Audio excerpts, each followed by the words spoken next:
Alright, I just washed my hands, and now we're going to check the pan to see if it's done preheating. Just going to get some water on my hands. And I don't know if you can see that. See the water beating up and dancing on top of in the pan? That means it is definitely preheated right there. This is the temperature you want to fry eggs at. We're going to fry some chicken right now. Anything you want to get a sear on, so like steak or pork chops or anything like that. We have our pan preheated for that purpose, right? Okay.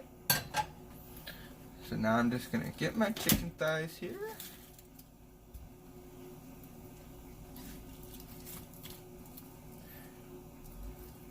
We're just going to put them right into the pan.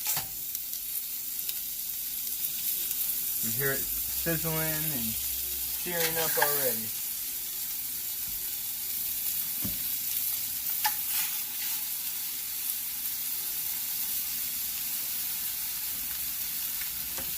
And then I'm just going to put the lid on that after I finish washing my hands, and that's all we need to do to that chicken. Season as you would like, whatever seasonings your recipe calls for, or even if you just like the chicken just like that. It's delicious either way.